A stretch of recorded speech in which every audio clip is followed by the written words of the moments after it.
महापालिका निवडणुकांसाठी उमेदवारी अर्ज मागे घेण्यासाठी उरले अवघे 2 तास. बंडखोरांचं बंड थंड करण्यात राजकीय पक्षांना यश येणार का, याकडे लक्ष. मातोश्रीच्या अंगणामध्ये ठाकरेंची डोकेदुखी वाढण्याची शक्यता. बंडखोर चंद्रशेखर वांगणकर उमेदवारीवर ठाम. Chandrashekhar Wangankar not reachable. दक्षिण मुंबईमधील बंडखोरी शमवण्यामध्ये भाजपला यश. भाजपचे बंडखोर उमेदवार कमलाकर दळवी अर्ज मागे घेणार. विधानसभा अध्यक्ष राहुल नार्वेकर यांच्या मध्यस्थीनंतर निर्णय. लातूर महापालिकेमध्ये भाजपच्या निष्ठावंतांचं बंड.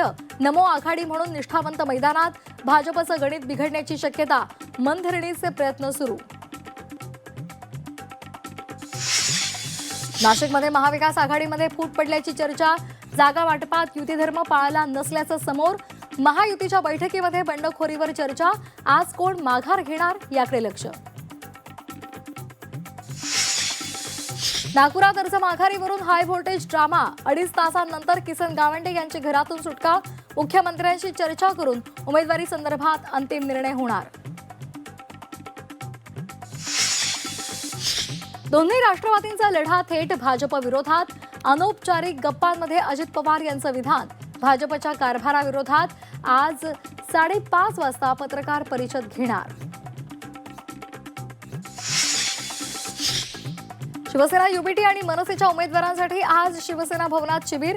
उद्धव ठाकरे, आदित्य ठाकरे आणि अमित ठाकरे मार्गदर्शन करणार.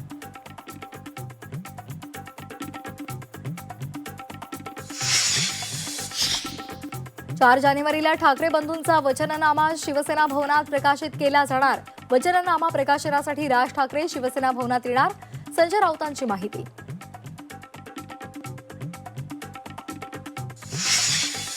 निवडणूक अधिकाऱ्यांवर मंत्र्यांचा दबाव. अर्ज मागे घेण्यासाठी उमेदवारांना धमक्या दिल्याचा राऊतांचा आरोप. निवडणूक अधिकाऱ्यांचे फोन रेकॉर्ड तपासण्याची ही मागणी.